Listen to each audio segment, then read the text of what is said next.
Andy, my dude, have you heard of the magical website builder known as Squarespace? Ugh, not another Squarespace ad. I feel like every podcast is sponsored by them. Hey, don't knock it till you try it. Yes, okay, it is overhyped, but actually it lives up to the hype.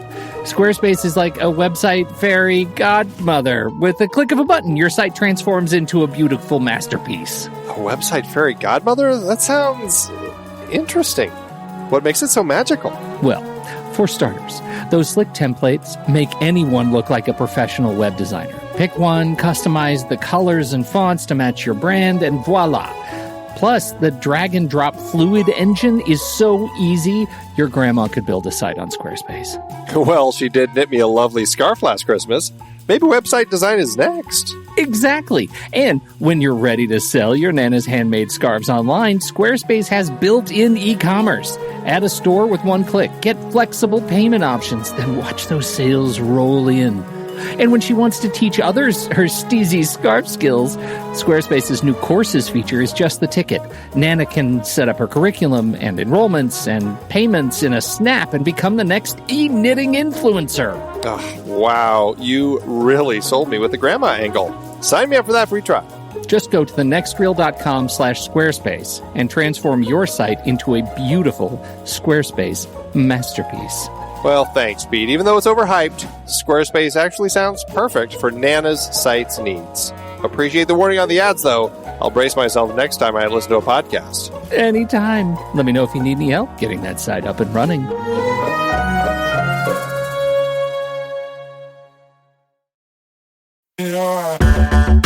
Andy, can you believe we've almost hit 700 episodes of The Next Reel?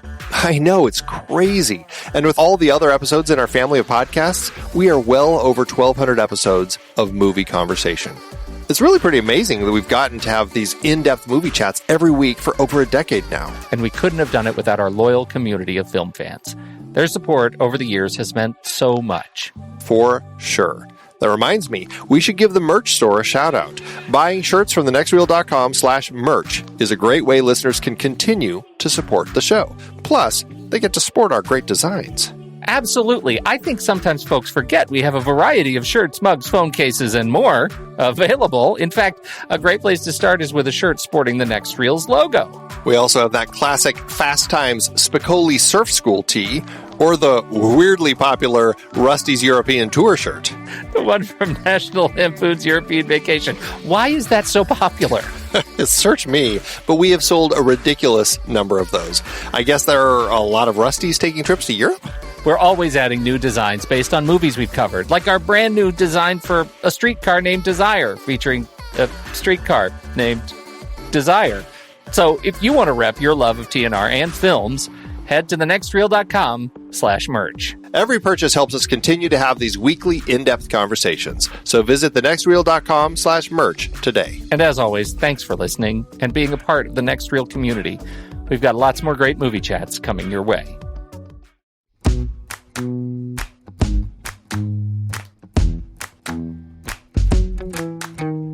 I'm Pete Wright. And I'm Andy Nelson. Welcome to The Next Reel. When the movie ends, our conversation begins. Big is over. I don't get it. I don't get it. I don't get it. I don't get it.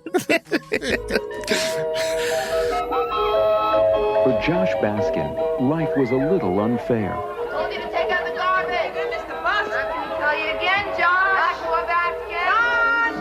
Until he made a little wish. I wish I were big. Sweetheart, it's 7:30. Are you up? Josh! 20th Century Fox presents Tom Hanks. Big. I turned into a grown-up, Mom. I made this wish on a machine, and it turned me into a grown-up. So now what? You get a job. Cannot get a job. I play with all of this stuff, and then I tell them what I think. And they pay you for that? Suckers! Vice President? He's only been here a week. See that girl over there in the red? She'll wrap her legs around you so tight you'll be begging for mercy. Well, I'll stay away from her then.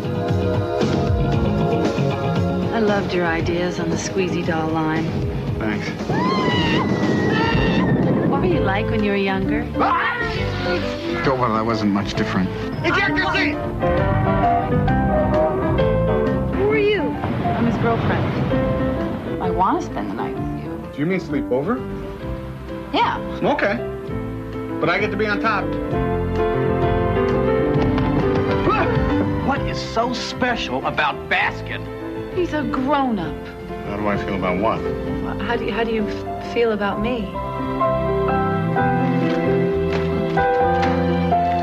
You're only young once. This is important! I'm your best friend. What's more important than that, huh? But for Josh, I miss my family, Susan, and I want to go home. Oh my God, you're married. it just might last a lifetime. You'll never forget Tom Hanks. Beluga.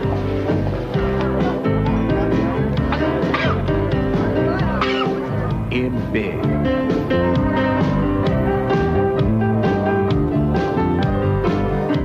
Andy, it's Big, and this seems like a very strange loophole to get Big into the Next Reel catalog by doing a John Hurt series, but we got it. We did it in yes, we did. The catalog. So, John Hurt series, that's why we're doing this, because we're celebrating the movies of John Hurt, and you might argue that the movies we've done with John Hurt before this one have actually more John Hurt in them. This could be the journalist-adjacent John Hurt movie from the last series. It's got some John Hurt in it.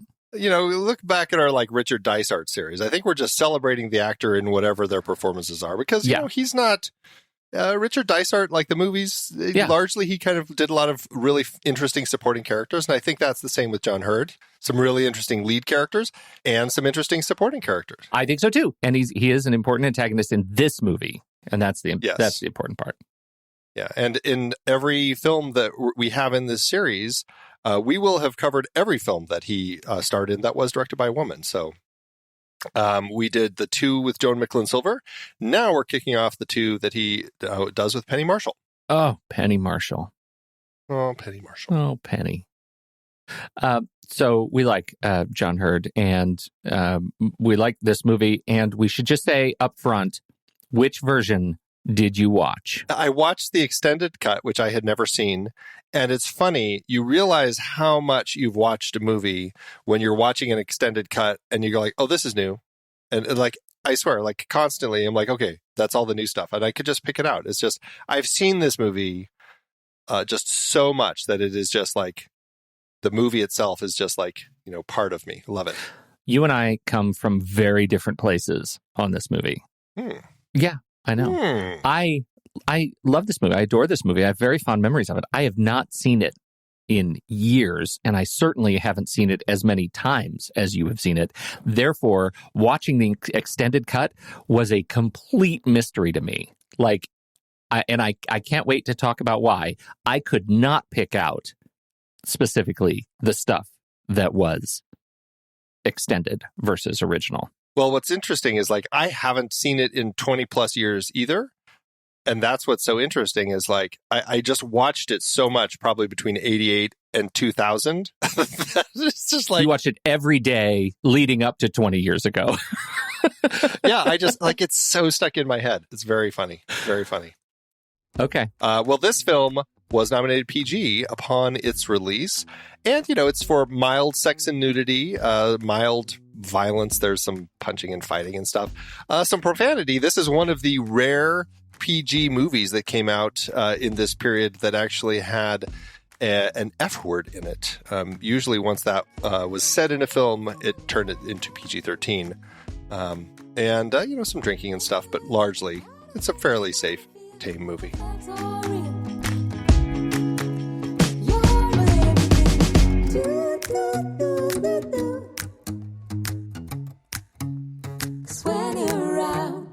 Hey, you want to watch this movie and help us out? Well, you can. If you see an Apple or an Amazon link to the movie in our show notes, just click on it. It will take you right to their site. You can rent or buy the movie. And as we now know, at the iTunes store, you get the extended cut as a bonus feature. So it's a great way to check out both cuts of the movie and also, help the show out a little bit. We've got some merch, and if you go right now to truestory.fm/TNR merch over to our TeePublic store, then you will be able to find the Welcome to Smutty Nose, everyone's favorite stop on the way to New Hampshire t-shirt from the Way to Water. Now, if you go now, you'll get one that is sort of broken because I don't love it. And I literally have the design file open on my computer right now. It's on my screen and I'm making changes to it. So if you want the broken one, then you better hurry, is all I'm saying. Because eventually it'll have the word island on it. That's how you know when it has island. You know what? You know what though, Pete? What? I feel like this is kind of a secret for people because this could turn into the postage stamp with the upside down airplane on it. I'm just saying. That's right. There's that chance. You did. That's right. You set it up. So get it while you can because it's going to be worth a lot of money in a few hundred years. Okay. And I will say, you can get it in any of the colors that you want, but I encourage you to get it in the mud crap brown that it's defaulted to, because that'll really show what you think of the movie. Well, we are featuring audio reviews from you, our dear listeners. We'd love to hear more of your voices on the show. Just send us an audio file to reviews@truestory.fm as soon as you watch the movie. We just might end up showcasing your voice on the show. Remember, we do record about 2 weeks in advance, so as soon as you watch the movie, get it sent to us at reviews@truestory.fm. And if you're wondering where you can see what movies we're talking about in the coming weeks and for the rest of the season, you can find our entire series rundown on our Letterboxd HQ page. And while you're there, sign up for a pro or patron membership with the discount code NEXTREEL, or just visit thenextreel.com/letterboxd and you'll get 20% off. It works for renewals as well. And if you are looking for other ways to support the show, consider becoming a member of the show. We use Patreon's Memberful platform where it's built right into our site. And you just go to the website at truestory.fm/TNR membership, and you can join at either a month-to-month rate or at the annual rate, and you get all sorts of fantastic treats. Members get early access to every episode, and they also get so many bonuses. They get bonuses. Oh my gosh. It's so many bonuses. We get a bonus with the Flick Chart re-ranking every week, right? We do that. We get a bonus with the retake episode. Maybe. Slow down, horse. That's what it feels Holy like. Cow. It feels like we're doing a retake every week. And then we do the cheating one, where the Flick Chart cheating, Andy cheats one. And then, I don't know, by this time next year, we'll probably do a summary episode that summarizes everything that happened on the retake and the Flick Chart episode, for all I know, the way this thing happens. Like a virus, we spread podcasts. That's our goal, yes. We need that on a shirt. The next reel spreads like a virus. That's what our Patient Zero shirt is, right? It's exactly right. That's right. That's right. And you can also listen in while we record these episodes. We have a link. It's truestory.fm/TNR live, and you can find out when we're doing all of the recordings, and then you can also add it to your own calendar. Just head over to truestory.fm/TNR membership to learn more about membership tiers. Most it'll cost you is $5 a month or $55 a year.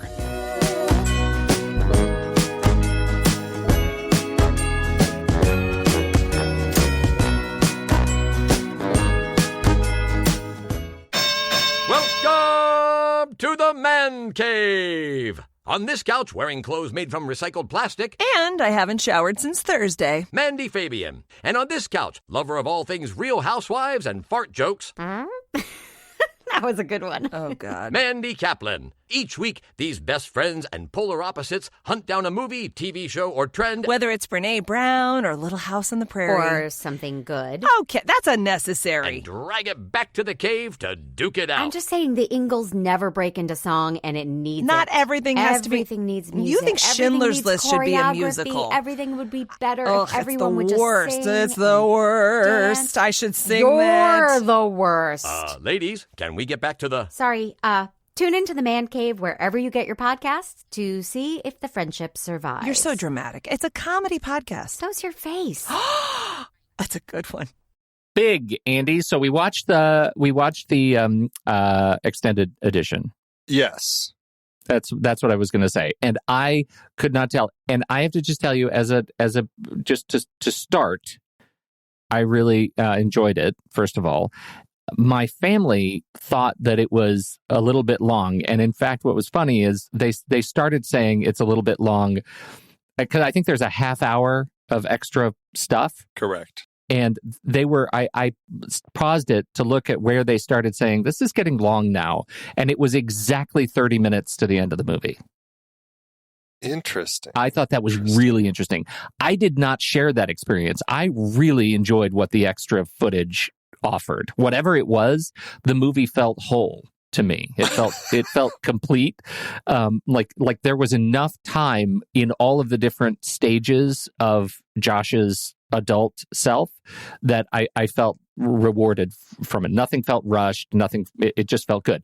I don't remember what my feeling was. I can't imagine I ever stopped and thought, oh, this movie feels rushed with the original. But now the extended version has become my favorite version. What do you think? I definitely enjoyed the extended version. There was one scene toward the end where I'm guessing that Howard Shore didn't have music written for the extended version because they used a piece of music from the earlier part of the film for this later part of the film, and it didn't quite fit as well as I thought it should have for that particular moment. But otherwise, largely, I really enjoyed kind of all the additions in the extended cut. It's one of those things. I'm like, I kind of like with your family, I'm like, the film was paced so perfectly the first time. I really had no issues. I didn't feel like I was missing anything. I thought the extended version really fleshed a lot of interesting things out as far as kind of like you got to see Billy's home life. There was just kind of more detail. It wasn't like, here's a 10-minute scene that we're just adding in. It was like 30 seconds here, 30 seconds there. So it just kind of like, it just pads it in and made it feel just nice. Like it never feels like it's overstaying its welcome. I don't know. Like, I feel like both versions, sometimes you watch an extended version and you're like, yeah, I feel like I'll just stick with the original. And sometimes you're like, God, I don't know how I could ever have lived without all of this material from the extended version. Right. This is one where I'm like, I kind of like both versions. I think there's a place for both. Like, I think this worked really well. I was happy to see that it never felt like, I'm with you. I never felt like it was overstaying its welcome. I thought they did a good job of adding all this material back in. Is there any sort of highlight bit that you thought was particularly great, or like of the extended? Like, what would you show up for the extended version for? I mean, again, like the little more backstory with Billy and his family, just to kind of get a sense of his family life with Frances Fisher as his mom, kind of the overworked mother.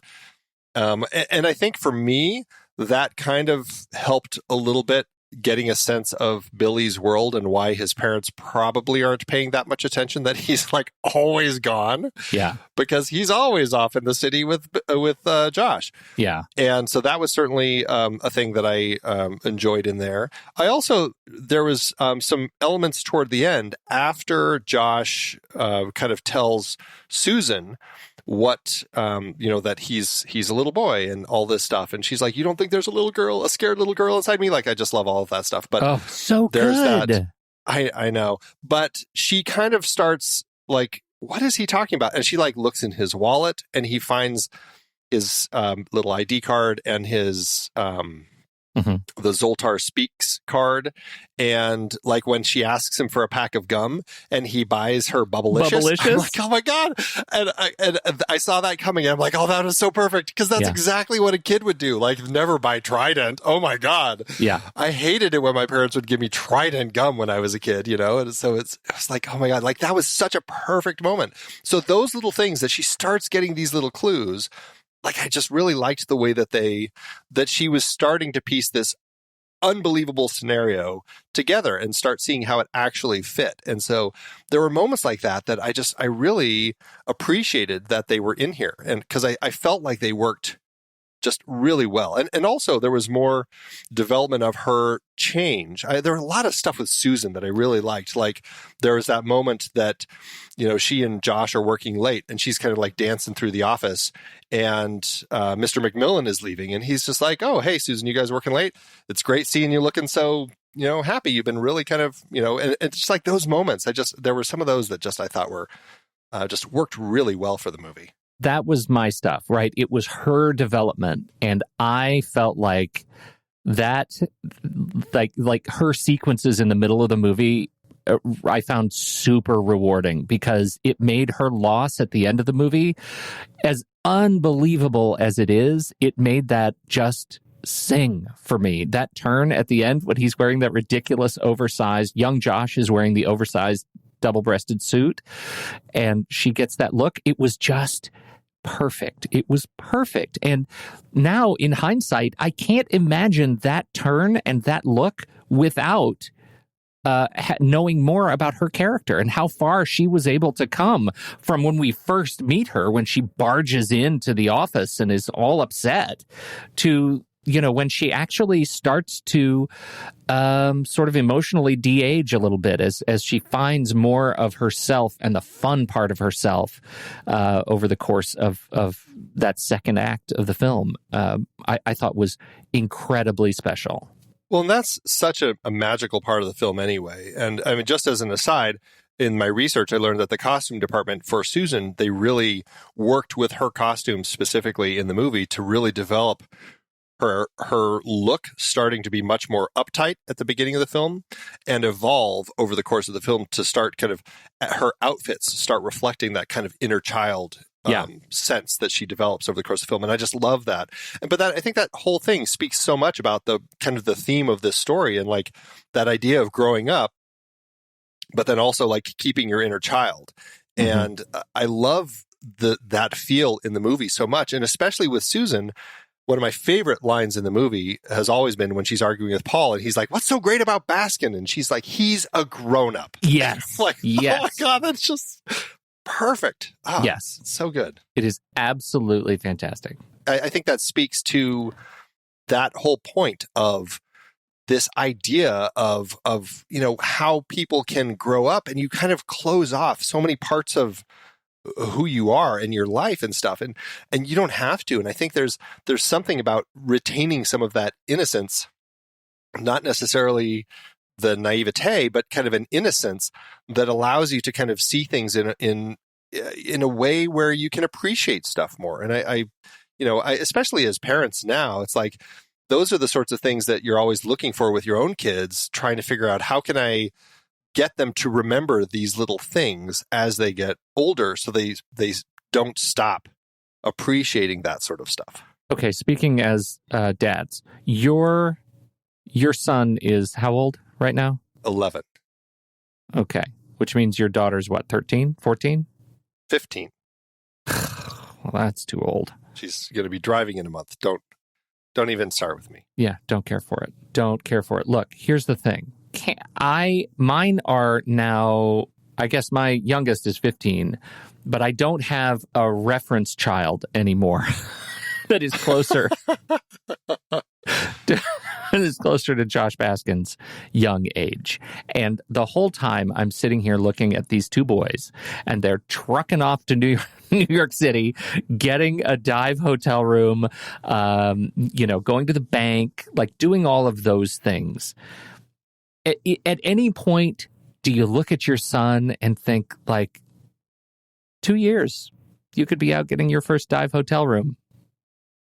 Like, did that feel legit to you? It's interesting because I definitely think there's an element. I mean, I don't want to say no because I think kids, they have a lot more strength in them and are a lot more resilient than sometimes you even realize. It's just they're not always being pushed and tested. Right. And so I definitely think they could figure a lot of this stuff out, especially kids these days with what they can accomplish with their phones. I mean, it's crazy, I have a feeling they would do just fine. I don't want to push them to a place where they feel they need to go, get a room in a dive hotel. Not quite there. But I definitely think there are elements within the story where the stuff that they were figuring out, they fluctuated as needed as far as like, does that work as well if he's 13? Maybe he can do it. He'll get away with this stuff because Tom Hanks is playing it. And sure, maybe it would make more sense if he was 15 or 16, or maybe he's acting like he was actually, more like 8 or 9. But largely, I think there's something that just feels very young about it. And I think it comes across without causing me any issues. It doesn't after a while, but mostly I think because Tom Hanks is so incredible at playing the, let's just say, 13 to 15-year-old Josh as an adult. And this is the thing I remember so clearly from my first time watching this movie, is just how incredible, this entire experience with him as a, quote, young person was in this movie. Every facial expression, his eyes, that the way he let his face go slack when he was confused about something. The way he runs across the street. Yes, his runs his across arms the street. Like flailing out. Yeah. And I actually think between him and John Hurd, the "I don't get it" line is really fascinating, right? Because he is saying it like, and I totally believe this as a 13-year-old kid, and then also, John Hurd making fun of him as a 13-year-old kid. Like, that mockery is, I think, particularly well honed. So yeah.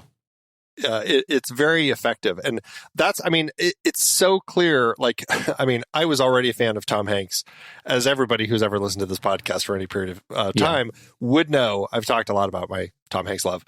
But before this film, I already, was a huge fan of his stuff. I had his movie posters all over my room. And actually, after this movie, I actually got from the theater the big standee that was 8 feet tall. That was probably 8 feet wide. It was like a trifold, like this enormous thing. And I had it set up in my room for years. I ended up unable to kind of keep up with it. And I passed it off to a friend of the show, Chad Stoops, who I think actually still has it, at least last time I checked. So it was just one of those things that I loved having. Back when movie theaters would, give you stuff like that, just because they didn't want to fill up their dumpster with it. But it's so clear when you see like his progression from like his early days. And I thought, he's fantastic in his early 80s films. But when he hits this point, it becomes clear. Like, now we see America's favorite dad, Tom Hanks, and all the stuff that he's done. It's like, oh yeah, of course. You can see it right here in this film. Like, this is a guy who isn't just the bachelor party guy, but there's more to what he's doing and what he can deliver here. And I think he was very smart as an actor to talk to Penny Marshall and ask to have David Moscow, who plays young Josh, to act through the scenes with Susan before he did, so he could watch what an actual 13-year-old did and how he behaved and kind of his movements and stuff, and then kind of like take that in and really kind of inhabit that role. I just very smart of him. Well, and I'm not sure necessarily enough credit is given to David Moscow, right? For his, I think he does an incredible job of I think being a, mature 13-year-old, right? I find him believable in their family dynamic. I really like him, and I know they in production they went the other way, right? They gave him the chance to start and let Tom Hanks sort of build his performance off of Moscow's performance, but I think together they are fantastic as a pair. I think that casting is just brilliant, and they look alike too. They look alike. That really plays. Yeah.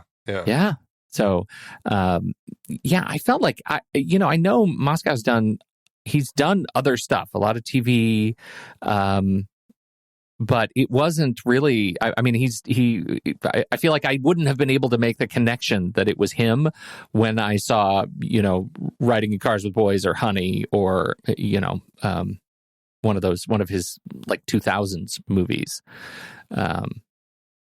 But he's pretty steadily working-ish. Hasn't done anything since One Last Night in 2018, but busy guy. Yeah, has definitely kept himself busy, which has been great to see. Yeah.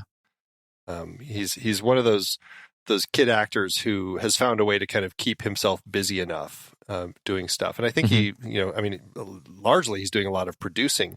In fact, I just saw the trailer this weekend for Strawberry Mansion, which he's an executive producer of. I think that's one of the films that's coming out of Sundance, I want to say. And let me just tell you, what a wackadoo little movie that's going to be. Anyone who's curious, you just watch the trailer for Strawberry Mansion and you'll know exactly what I mean. When I say wackadoo, you're like, oh, I don't even know if that just defines it well enough. I mean, it's pretty crazy.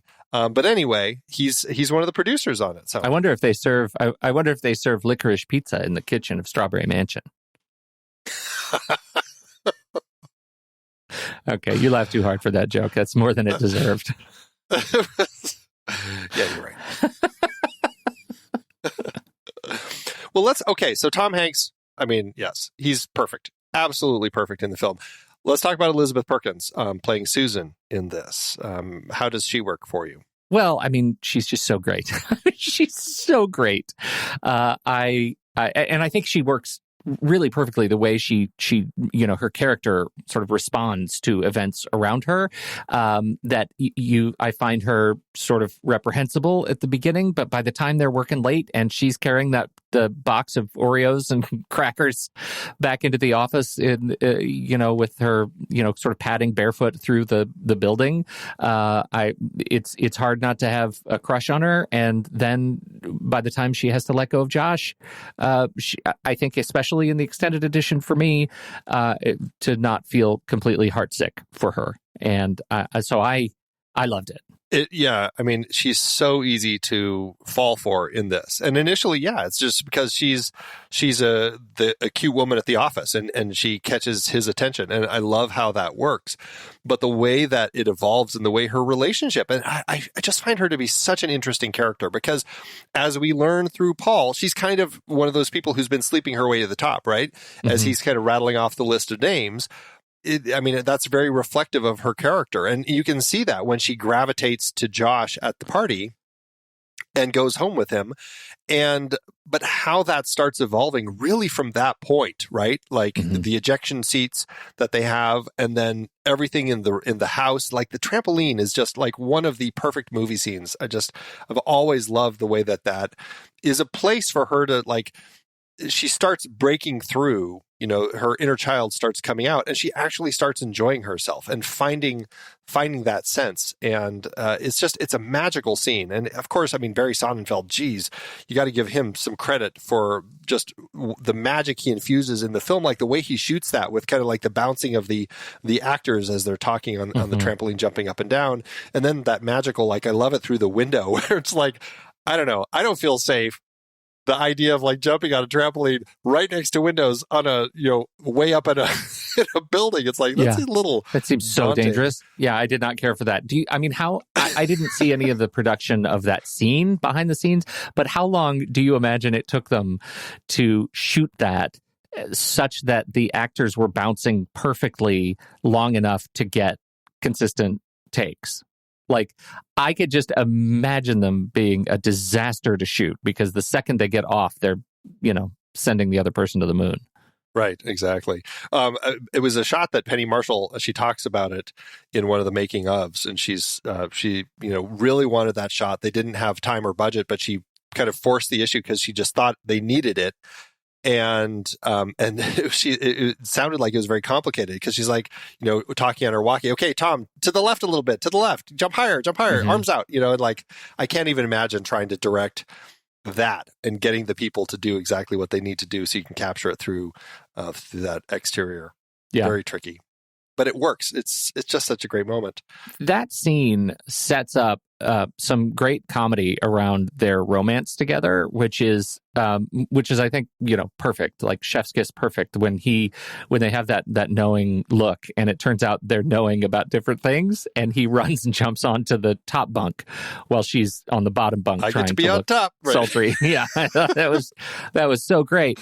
I wonder, what is your take on the arc of their romance over the rest of the movie, and did it change with the addition of the directors or the extended edition? I don't know if it changed that much. Like her arc definitely is fleshed out more, but I think their romance works just really well in both versions, and I think it makes a lot of sense. Like the fact that he comes at it like a kid initially, but then he does, it turns into an actual romance.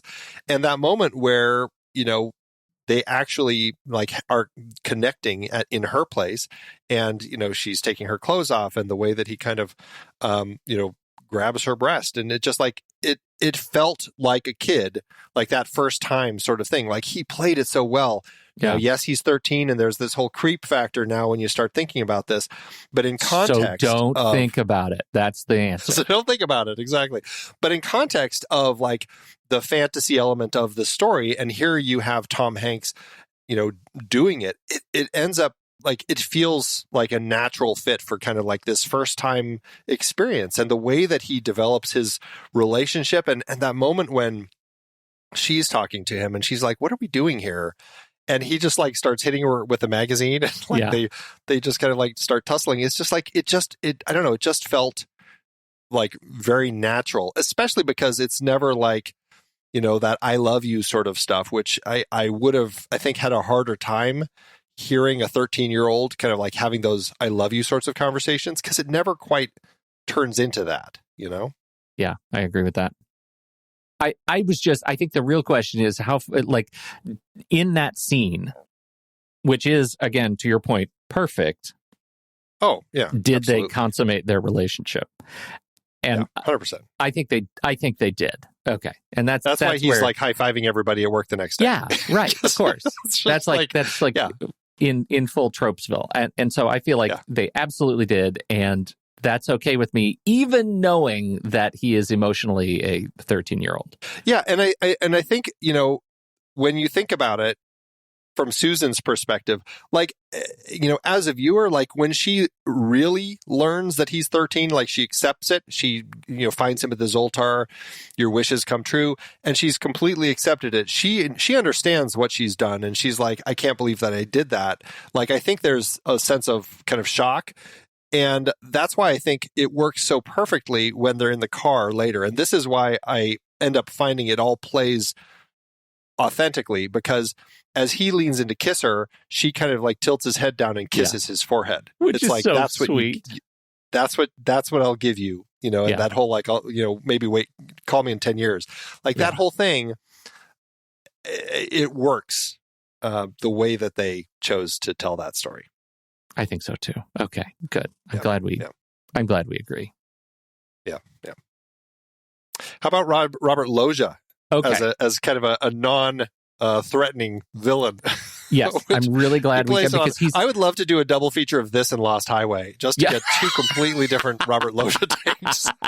This is perfect Robert Loggia. It's perfect Robert Loggia because he's not the villain, right? He's not the villain at all. They set him up and cast him, I think, because we know him as the villain, but he's not the villain. He ends up being, a true supporting character for Josh in his journey, and another way that Josh is a channel back to his youth, a reminder of what he stands for as the CEO of this company, and that they together become this fight through the the wall of kind of MBA mentality that has taken over in 80s Macmillan Toys. And I think that was great. So happy to see the way that played out. And of course, I don't care how many times I have seen the chopsticks on the giant FAO Schwartz piano scene, how incredibly iconic that scene has become. It is still absolutely joyful. It is electrifyingly happy to watch that sequence. It's perfectly shot. The sound is perfect. Their dance moves are fantastic. It feels completely improvised and yet perfect. 100%. It's interesting. Robert Loggia, he talks about like what a shock it was to be offered this part because it is so different from all the stuff that he's done, like the serious cop roles or the, mafia roles, whatever it was that he had done before. He had a great time doing this, and he seemed a little kind of giddy at the fact that of all the things that he's known for, like this dance scene that he and Tom Hanks do on the piano, he's like, I'm getting cut into dance like montages next to like Fred Astaire, and here I am on this piano. He's like, it's very strange, but I don't know. I think that there's something kind of cool that he, that he has that moment, and it is perfect. And it's funny because the two of them were so adamant about doing it. But the studio and everyone they were nervous, and so they brought in some people who like some dancers who had trained and stuff just in case these two couldn't do it. But they worked at it, and they wanted it to be a little not quite rehearsed feeling. And so that's what I love about it, is it just, as they're playing, it's just like the notes are, not always quite kind of hitting at the same time, but it flows so naturally.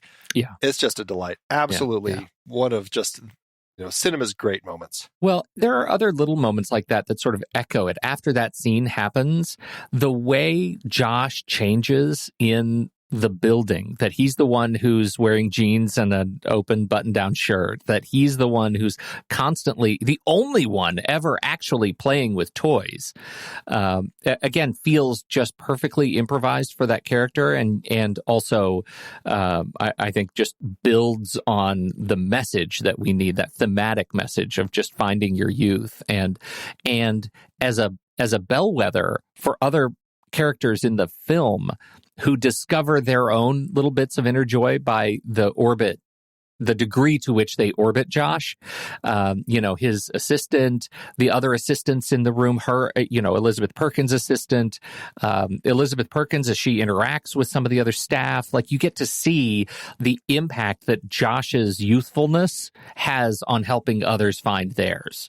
And I think that was not too heavy-handed, right? Like, certainly not not hit over the head with a giant, FAO Schwartz hammer. It felt earned. Yeah, it's funny because if you see like people in real toy companies, they kind of all act like Josh. So it's kind of funny. It's like that they made it so corporate because in reality they're a little more playful, And so I think they took it, purposely for the film. They wanted it to go kind of the other way. But I think that works so much in kind of the theme, as you were saying. And you see how Macmillan recognizes that in Josh, like at the piano scene when he's like, he realizes this guy needs to be doing something more important in my company other than just entering data in the computers. And how it affects people like John Hurd, who are the by the numbers people. Yeah. And how angry Paul gets because he looks at Josh as this threat. And like, where did he come from? Is he from Coleco? Like this whole thing. But in reality, it's just like, this is just a person who understands what kids are looking for. And it's not just about the numbers and stuff. And the whole thing with John Hurd or with Paul and the building robot that he's doing, I laugh so much because I'm right there with Josh. It's like, who wants to play with a skyscraper that turns into a robot? Like, why? What is that? Well, it's so true. And it's showcase those scenes when he turns to Josh and says, well, if you just read the numbers, and hands him a piece of paper, and Josh like turns it over. Like, it showcases how stupid the company has become at embracing. Like, that's the part I love so much. And we're both educators and spent some time teaching at the university level, and I taught in the MBA program for 15 years. And this is the kind of inanity that you're just trying to avoid. Like, get the advanced business degree and do so with some humanity. Otherwise, Penny Marshall will lampoon you. You'll be the target of this ridiculous movie. It is so stupid the way they run these meetings, and that a 13-year-old can come in and, shake things up. The way he does by just saying, I don't get it, is awesome. I think it's awesome. It is so joyful, the way she sends up culture like this. Yeah, absolutely. And you're saying she, but I mean, I think, we haven't even mentioned Gary Ross and Anne Spielberg, but we absolutely need to, as the screenwriters, and just like the brilliance that they came up with this script. And it's really fun listening to the two of them talk about it, how Gary Ross kind of hit on this idea just at a very randomly, but then it's just like, oh, that, like, that could actually work. And then he kind of pitched it to her. And it sounds like the two of them, just like, it was just a snowball effect of just like this, oh, and this, and this. And like, they said that they had the whole thing in a very short time. And then, of course, the rewrites were well over a year, but the core was there that they were able to sell to Gracie Films. And, and I think the magic right out of the gate, the two of them found and created. And I mean, you can feel it. It's a kind of a palpable sense of the effectiveness of the story. Yeah, absolutely. I look at this and back to Jared Rushton as Billy. Like, when you look at the way his character was written, in just anger and grief, and the parallel with Josh's mom, played brilliantly by Mercedes Ruehl, that I guess if I'm gonna be frustrated by anything in this movie, it's that the mom was so relegated to, back in the suburbs. I struggled with that. I don't know how I would have done it differently, though. I mean, that's not what the movie is about. It's not about the grief, but it's hard for me to watch this movie and not think about her and what she and the father are dealing with, that their son has been gone for weeks. But I do think some of that load has been written into Jared Rushton's character, and rightfully so, that he gets to carry the weight of both grieving the true loss of his best friend and the lie that he knows the truth and can't talk about it. And when we have that scene, and I think this is an extended edition scene, when they have the rope pulley system between the two rooms, and the mom and Billy are talking to one another. Is that extended edition, or is that in the movie? No, the scene's in the movie, but the added part is when she sends over the thing, the baseball card and it's just like, why don't you keep it? No, he'll be back soon. Like that was the added part to that particular scene, but the scene's there in the film. Yeah, well, I just love that scene because I think it gets to show like both sides of that grief, and it's just I think it's sort of perfectly written, even though it is yet another reminder that we've been ignoring Mercedes Ruehl for the last hour. I mean, I find that a little bit. Maybe it's just as a dad, but that's not what the movie's about, right? So no, yeah, it's Josh's story. I mean, we're with Josh for this, and it's not the story of I mean, we've seen Prisoners. We know the story of parents whose kids go missing. Yeah, right. The tragedy, because then it's a totally different, much more tragic film of parents who are broken at the loss of their child, and it takes away the romantic comedy fantasy element of this movie. Like that would just be gone. Yeah. Totally. It would be gone. Although that would be an interesting film to take a Prisoners type of movie and intercut it with a big type of story. Like maybe their daughters actually had just grown up and were off having a rom-com romp in the city. Yeah. Yeah. No, that's exactly it. Wow. Totally paints a whole new... Isn't that effectively it, chapters 1 and 2? Like if you think about some of those kids and their relationship with their parents growing up, I think that might have been satisfied me. I just need to go watch those movies again. I think the movie walks a fine line. That's what I'm saying. It walks a fine line. It does, but I don't even know if it's walking the fine line so much as just saying, there's a line over there. We can see the fine line over there. Yeah. We're not going to go close to it, but we acknowledge we'll let you it. see it. Yeah, right. Yeah. How nice was it seeing John Lovitz pop up? He and Tom Hanks, of course, had some great bits on Saturday Night Live that always crack me up. But he's one of those bit players that is just so fun to see. Slow down. I thought that was really great. He's really great. Again, a bit of cultural satire that I thought was really nice. Fun to see him. What's your sense of Penny Marshall as a director? Like, are you a big follower? I mean, obviously Penny Marshall, Laverne and Shirley, she's been around for a very long time. And she actually knew Tom Hanks from their days on the Paramount lot when he was doing Bosom Buddies, and she was still doing Laverne and Shirley after, I think, 6 or 7 years, something like that. But what's your sense of her as a director? Oh, I love Penny Marshall, and I think that her. I feel like we've got a little series building around her now that we've got A League of Their Own, and we're going to have Awakenings, and we've got Big. Yeah. As a director, I think she has a really smart, and I don't want to say sedate sense of comedy, but it is her direction is the straight man to the jokes on screen, and I think it's really smart. I feel like there are other movies that I would love to talk about of hers. I think, like, my memory of, for example, Renaissance Man is that it was funny. I don't remember if it was A League of Their Own funny. It seemed kind of goofy enough, but maybe it was a funny bit of comedy. The Preacher's Wife, Riding in Cars with Boys.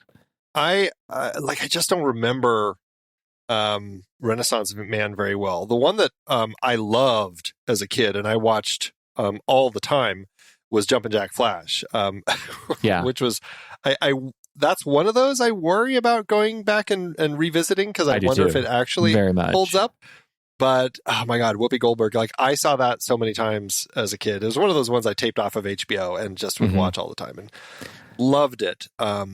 It makes me a little nervous, but I think my memory of The Preacher's Wife is that it was just it was one of those that probably, it was a bit much. Whitney Houston, it was a bit much, and that's one I never ended up seeing. I know it was it was a remake of The Bishop's Wife, which we've talked about. So I mean, we certainly have space to do that one on our show as a movies in the remakes. Yeah, especially because, I mean, it's got two other people in there with Denzel and Courtney B. Vance that we like very much. But I don't have great memories of it. But Riding in Cars with Boys, I do. And I really, Drew Barrymore can have a solid turn. And it's just been a long, long time since I've seen it. David Moscow's in that one too. Yep. Yes, indeed. And Steve Zahn. Not a lot, only 7 films that she directed. So it's not a big list of projects. I mean, she did some TV, but mostly she did a documentary in 2020. It must have come out shortly after when did she die? It was just right around 2018. So it must have come out after the fact, but it was called Rodman, about Dennis Rodman, and he apparently told her he didn't trust or want anyone else to tell his story. Wow. Wow. Okay. What? I'm very, very curious about that one now. I remember when this came out, and I didn't watch it. It's a 7.1 on the IMDb scale, 6-star scale. Like, that's stellar. Is it stellar for the story? Is Rodman overstating his story right now? Is like cultural importance? I don't know. But I think it would be worth seeing just because of her involvement in it. Wow. Interesting. Very interesting. Interesting. Yeah. Yeah. Okay. Well, so we talked a little bit about Barry Sonnenfeld. Absolutely. We did. He's an important. Amazing. Important. Interestingly, apparently Penny Marshall wanted him fired about a week into production, but the studio wouldn't let her.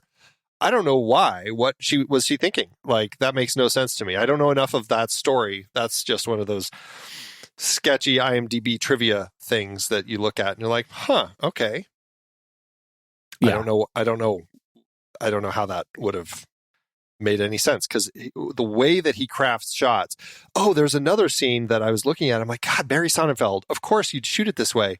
It was when, I think it was the night after, or the morning after the party, when Susan is driving to work with Paul, and the way that he shoots it is like is singles, and you have, we're looking at Susan in the passenger seat, but she's pressed all the way over to the right side of the frame, and then we cut to Paul, and he's all the way on the left side of the frame, so they're both in like these giant empty spaces of the rest of the frame, and it's just like, what a fantastic way to kind of craft this void that has kind of appeared between these two characters. And just like moments like that. Oh, and there was another like brilliant moment, like when they kiss on the dance floor with kind of that Lawrence Welk music playing. Yeah.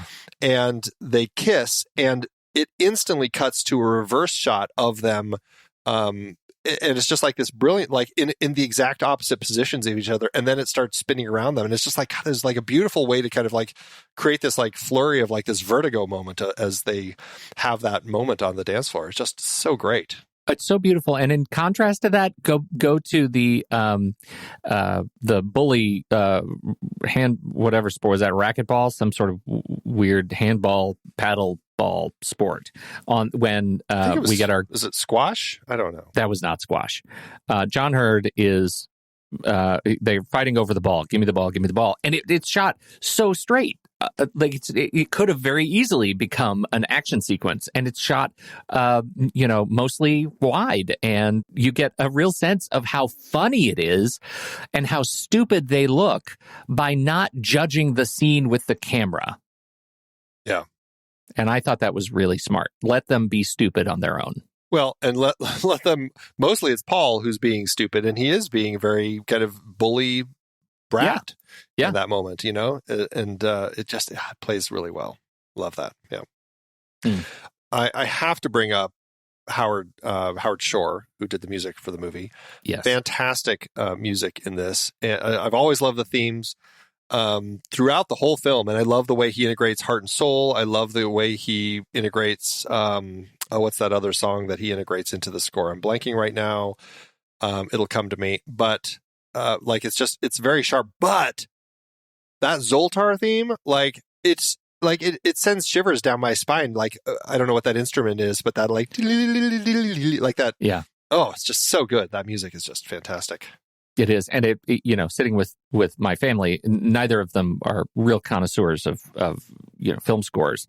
Both of them look at me and are like, oh, where have we heard this? I'm like, you've heard it here. You've heard it a lot of other places, but mostly you've heard it all here. It has become iconic. So, it's a lovely, lovely score. It's in every one of us. That's the at the end, that kind of it's in every one of us. Music is kind of integrated into the score. It's awesome. We've got some alternative casting universe. Yeah. So, interestingly, like I said, the Ross and Spielberg got partnered with Gracie Films very early on with this, but then they took a little while figuring out how it was going to go. I guess Steven Spielberg signed on for a little bit, but then his son was born, and so he pulled out. But when he was on board, he wanted Harrison Ford to play Josh. It went, a few other directors looked at it. Ivan Reitman, John Landis, Richard Donner, Frank Oz, Amy Heckerling, John Hughes. A lot of really interesting names, especially Ivan Reitman, having just lost him. By the time this comes out, it will be, a couple weeks now. But then, when Penny Marshall came on, one of the first people that ended up being on board was Robert De Niro. She actually thought of Tom Hanks right away because, as I said, they knew each other from the Paramount lot. But his schedule was all busy with Punchline, and I can't remember what the other one was, but he was Dragnet, and he was tied up on those projects. And so they got Robert De Niro on board, and he read opposite Elizabeth Perkins, and but then I guess his fee was too high, and so he ended up falling out. And I mean, John Travolta was interested, but at this time, and we talked about this on our Look Who's Talking episode, he was considered box office poison, so they didn't want him. Other names that had, I don't know, in consideration, they were interested. The producers were interested, but the actor wasn't, all sorts of stuff. But Harrison Ford, Dennis Quaid, Steve Guttenberg, Bill Murray, Judge Reinhold, Michael Keaton, Albert Brooks, Robin Williams, John Goodman, Gary Busey, Jeff Bridges, Andy Garcia, I have to read this because this was a sad state of things. Andy Garcia read for Josh, but one of the studio executives didn't want to spend $18 million for, quote, a kid to grow to be Puerto Rican. Oh my God, that's just terrible. Oh my gosh. Yeah. And of course, Andy Garcia is oh my God. actually Cuban anyway. But wow. Yeah, that's just one of those things. You're like, God, that's just disgusting to hear. The other women, Deborah Winger as Susan, she actually tried to convince them to do it and have her be the one who would grow into an adult at the end, or to a kid. To a kid, yeah. Meg Tilly, yeah, and then John Lithgow they talked about as Paul. So, I mean, a lot of interesting names in here. And again, you look at this and it's like everything they did was perfect. Like they found magic with this group of people here. That's really interesting. Like I look at all of these names, and usually we do this list, and I can imagine some of them maybe playing this role. I can't imagine, especially Tom Hanks. I can't imagine anyone else playing Josh as a grown up. Yeah, it's very difficult. Very difficult. Deborah Winger. Maybe I could imagine Deborah Winger. Certainly not Meg Tilly.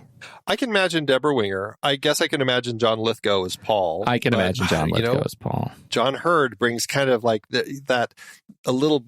I don't know. I guess I could see John Lithgow kind of pulling the same. Like I don't get it. Like you know what the thing is about John Hurd though? He excels at playing generic. Like he is like the black type on white box kind of baddie in this film, and I think that's what it needs. There might be too much Lithgow character. Maybe. Yeah, like when John Hurd is talking about seaweed, packages them in seaweed. Yeah, right. Everything he does is just like, exactly. That's something that we said far too often when I was young. Package them in seaweed. Seaweed. So funny. Oh, God. So the Zoltar, I wanted to talk a little bit about Zoltar. Yeah, you have some real Zoltar history. Well, it actually, it was modeled after a real-life machine from the 60s called the Zoltan machine. And, I think that it works in context of what they were doing here. I think it's a lot of fun. I guess there was a company that actually got the trademark for Zoltar Speaks in 2007 and actually started selling some fortune-telling machines. I haven't seen any, but like that's so fascinating to me now that there are actual Zoltar Speaks out there now. And in context of movies that have influenced things in real life, there's another one. What a strange little thing. That's funny. I guess you do. There was a short-lived, I think, 2-season show called The Order that was on Netflix, and they have this place where they store magical artifacts, one of which is a Zoltar machine, and they actually say that it's enchanted. It might make your wishes come true, but Zoltar is a trickster. He might grant your wishes ironically. And so it's kind of funny that they included that in that show. The Order was not a great show. Well, so fewer and fewer people will know about that particular nod. Yep.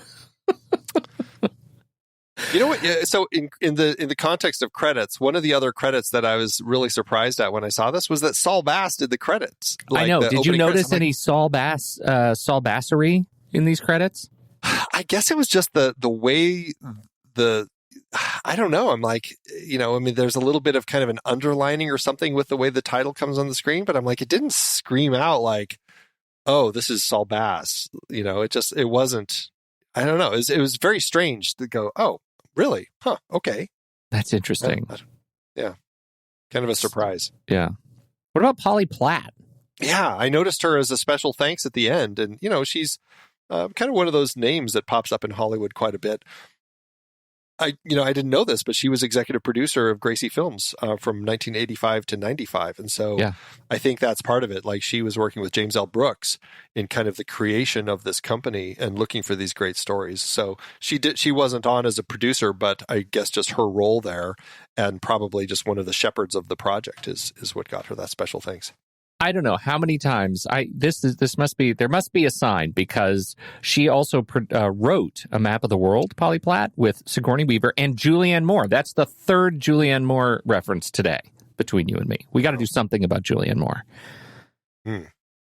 Yes. You don't seem to care as much as I do. We got to talk about Julianne. Signs. No, I love Julianne. I do too. Yeah. Now we talked about her 3 times this morning. The first time I remember seeing her, The Fugitive. Ugh. I fell in love with her when I saw her in that movie. So good. I was like, who is that nurse talking to Harrison Ford? I am in love. She did Polly Platt. Obviously, Polly Platt. I mean, with Gracie Films, we haven't. I don't know that we mentioned her by name, but we've done We didn't do broadcast news. Have we not done broadcast news yet? No, we keep talking about that would be a great movie to talk about. Yeah, and still haven't been but there. Say Anything and War of the Roses. We've talked about. I don't think we mentioned Polly Platt was a producer on those. Yeah, she's one of those people that is involved in a lot of stuff. I think she ended up being involved in a lot of stuff more kind of in the back end of things. Mm-hmm. Frustratingly, I suppose, because of her relationship with Peter Bogdanovich.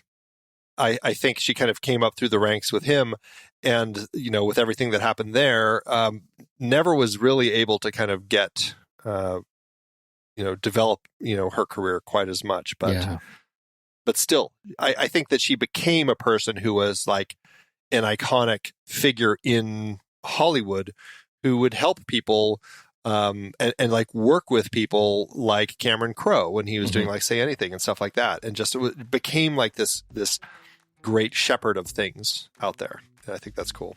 Me too. Well, shall we move into other things? We should. So we will be right back, everybody. But first, our credits.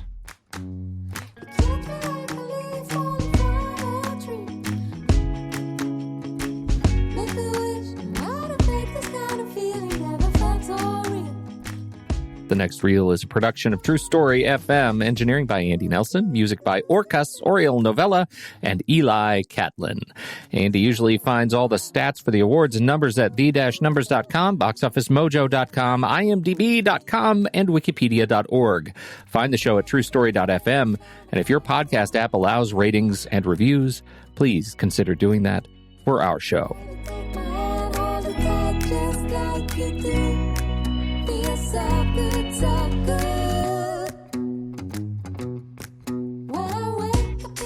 Sequels and remakes, what of big? Say it's not so. It's one of those things. Very popular movie, surprised people on its release, and I'm sure we'll talk a little bit about that here in a little bit. But yeah, they tried to make a TV show of this in 1990. They made a sitcom pilot, and it wasn't picked up. People were like, I don't know, it's not that good. So they dropped it. But then they made a Broadway musical, Big the Musical. It came out in 96. It ran for not quite 200 shows. I think it was fairly well received, but it's not one that I hear people talking about. So I think it kind of has fallen off the map a little bit. Then there was the Telugu film, Nani, that was made in 2004, essentially a remake, kind of the same plot. They did change it around a little bit. Then Fox they said that they were going to make another TV show in 2014 based on the show. I don't know if it ever ended up getting off the air. I think they started doing it and it just never happened. And then there was the movie that was made in 2019 called Little, which is kind of a flip on the title. But in that one, I believe that it's Regina Hall who ends up turning into a child version of herself. So very similar sort of story. So but we didn't even talk about this, Pete. At the time this movie came out, this was the first story. You know how these things are. And then something was in the air. And then all of a sudden, all these other movies started popping up. The same period of time, Vice Versa came out. You remember that one with, Vice Versa was Fred Savage and Judge Reinhold, I believe. Okay. Then there was 18 again with McDreamy and George Burns. Yes. There was Like Father, Like Son with who's in Like Father, Like Son? I can't remember. Maybe that was that one. Judge Reinhold. I can't remember. Then there was Dream a Little Dream. That's the one with the two Coreys. Yeah, Corey Haim and Corey Feldman. That's like a double whammy, like two people all flip bodies. Dudley Moore and Kirk Cameron, by the way, Like Father, Like Son. Like Father. Thank you. Yeah.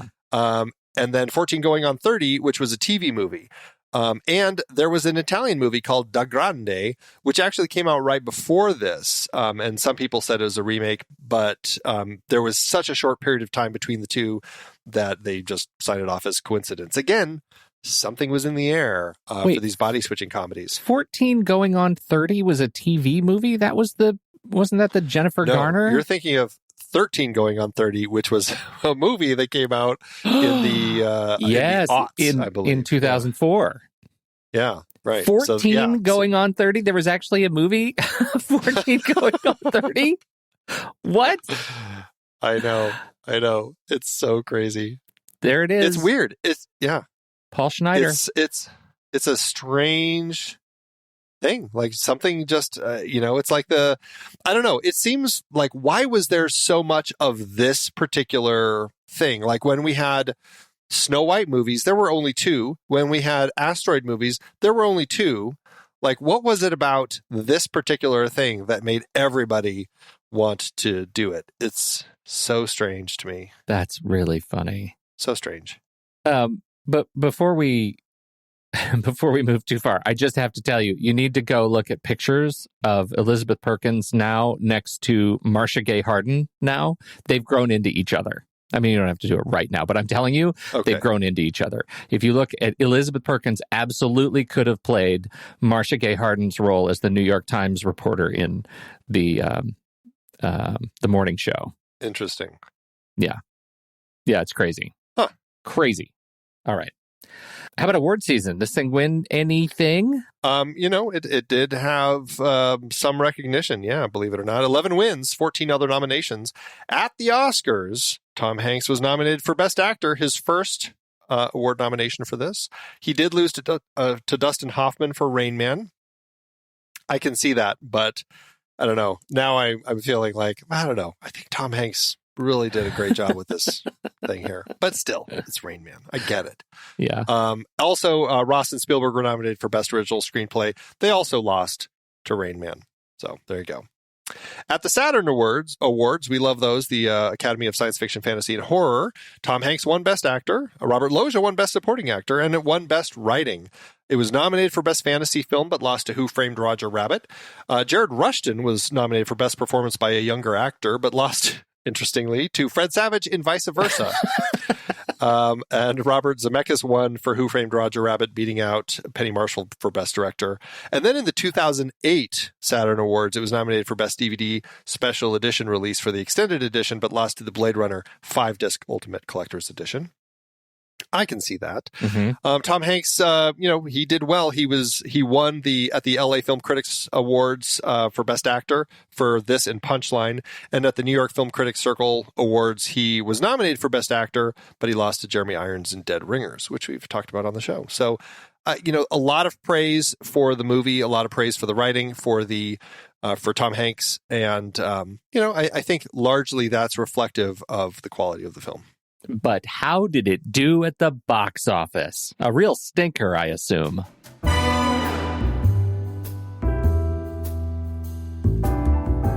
Yeah, unfortunately, it didn't do very well. No, of course this movie did well. What's funny is you hear them talking about this, and I can't remember, Elizabeth Perkins is telling a story about a particular scene that they were filming, and Tom Hanks... and the news had just come out about like all these other movies, these body swapping movies, and he looked at Elizabeth Perkins and he's just like, we're going straight to video. Just like had no confidence in this movie. But he was wrong. Penny Marshall did get $18 million to make her body swapping rom-com, which is $38.9 million in today's dollars. The movie released June 3rd, 1988, opposite Funny Farm and The Decline of Western Civilization Part 2, The Metal Years. This film opened in the number 2 spot, unable to unseat Crocodile Dundee 2.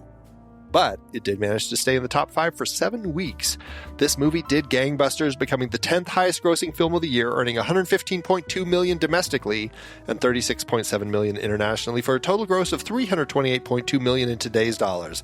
That lands Marshall's film with an adjusted profit per finished minute of almost $2.8 million. A handsome turn for the movie and an absolutely solid star-making turn for Hanks. That is fantastic. Yeah, but they did it does say some things that are uncomfortable for me to remember about Crocodile Dundee 2. How did this movie not unseat Crocodile Dundee 2?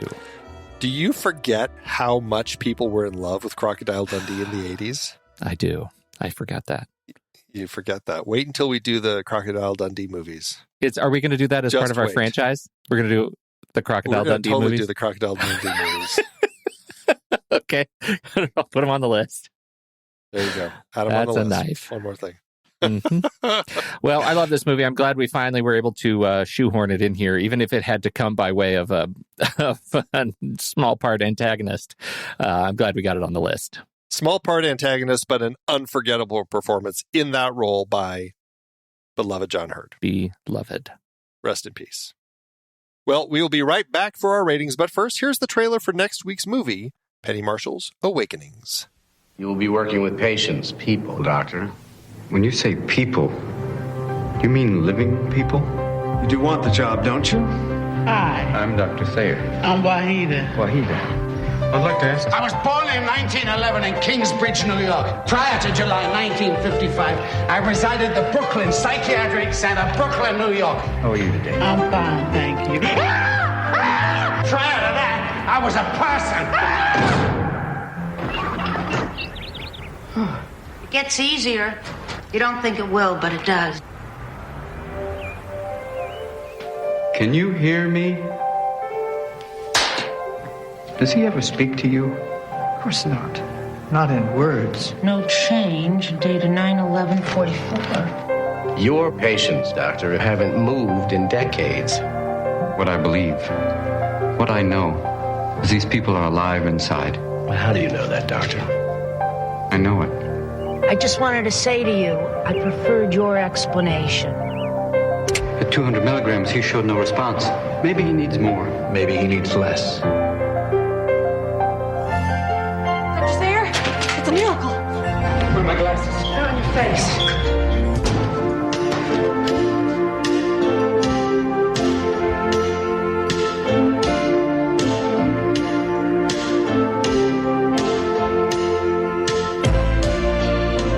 I don't think that I could deal with losing 30 years of my life, could you? We thought what you'd like to do today? Everything. Leonard, where are you going? I would do all the things that you people take for granted. I'd go for a walk. I'd look at things. I'd talk to people. You work here? No, I live here. You don't look like a patient. I don't? Girls. You're not married. Me? Would you like to go out for a cup of coffee?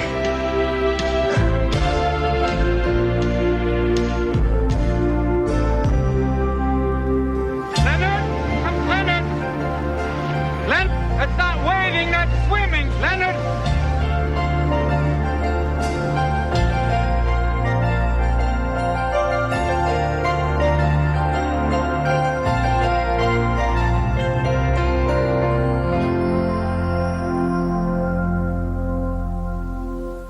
All right, Andy, we've got Letterboxd.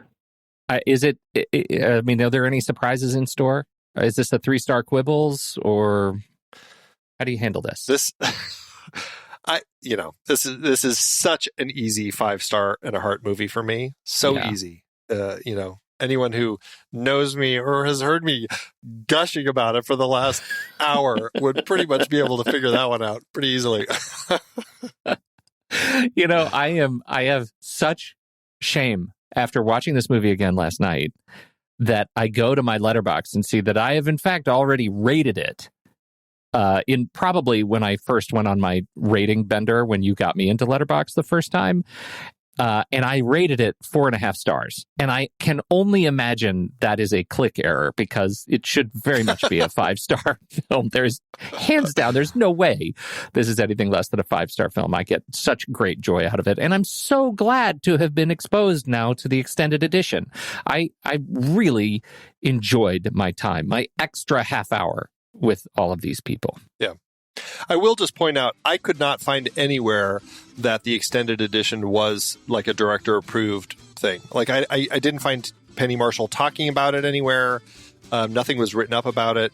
So I don't know if it's just something that they had put out there, and she had said sure, but it wasn't like director approved. But as a note, I just wanted to put that out there. Okay. Well, I still liked it. I did too. So there. What did you think about Big? We want to know. Hop into the Show Talk channel on our Discord community, where we will be talking about this movie this week. When the movie ends, our conversation begins.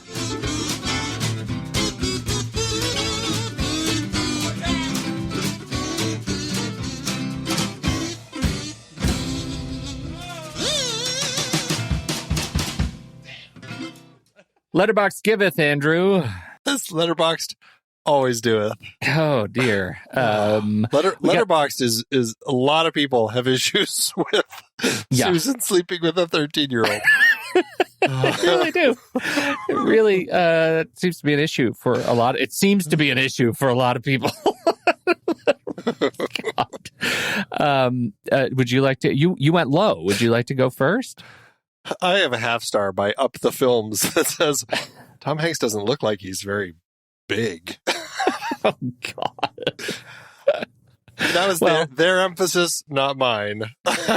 I have a 3.5 star from our friend Demia Dijuibe, who says, watching this movie for the first time in 2018 is bonkers. I really dug it, but so much of the comedy is actually horrifying, and so much of the sentimentality is actually hilarious. What a trip. There's a scene where Tom Hanks walks into his mom's house after he'd been magically aged, and she freaks out and backs away, whispering, "Please don't, please don't, please don't," as a strange man she doesn't recognize walks towards her screaming, "It's me, I'm your son." Also, when they eventually remake this movie, let me write it. I hope it exists in a universe where the movie Big is a thing, and the kid wakes up as the older version of himself and immediately thinks, "Oh, I think I got bigged." Worth it. Worth it. Thanks, Letterboxd. Andy, it's hard to believe we've been having weekly conversations about movies since 2011. Oh, you're telling me. Producing this show week after week is so much fun, but it does require a ton of work behind the scenes. If you'd like to help support our efforts, one easy way is by using our Originals page when shopping for books and movies that we've covered. Your purchases made through our links give us a small commission at no extra cost to you and allow us to keep having these great discussions. The Originals page at thenextreel.com/originals has links to purchase the source material behind our adapted film discussions. Your purchases there help support the show at no extra cost. For the entirety of season 11, we featured films directed by women. The only exceptions were some of our member bonus episodes. We talked about The Lure for our horror debuts series, which is a very loose adaptation of The Little Mermaid by Hans Christian Andersen. Definitely miles from the Disney versions. For our 10-year anniversary series, we covered We Need to Talk About Kevin, taken from the Lionel Shriver novel. Man, that was brilliant. And horrifying. Yeah. The Journalist series included Merrily We Go to Hell and The Weight of Water, adapted from Anita Shreve's bestseller. We filled some gaps in previous series with member bonus episodes on adaptations like Malcolm X, Mr. Blandings Builds His Dream House, Cactus Flower, Wild at Heart, Life Force, and The Blues Brothers. Our John Hurd series looked at a trio of adaptations: Chilly Scenes of Winter from the novel by Anne Beatty, Awakenings based on Oliver Sacks' nonfiction book, and Rambling Rose adapted from the Calder Willingham novel. 2 films in our coming-of-age debuts series were adapted from books: The Virgin Suicides from Jeffrey Eugenides, and The Diary of a Teenage Girl, Phoebe Glockner's graphic novel. We had Queen of Kotway for our sports series based on Tim Crothers' nonfiction book. And Clueless kicked off our 90s comedy series, loosely adapted from Jane Austen's Emma. It totally took place in the 90s, though. Find all of these books and more adaptations on our Originals page at thenextreel.com/originals. Start your next read from the movies we've covered. Visit thenextreel.com/originals today.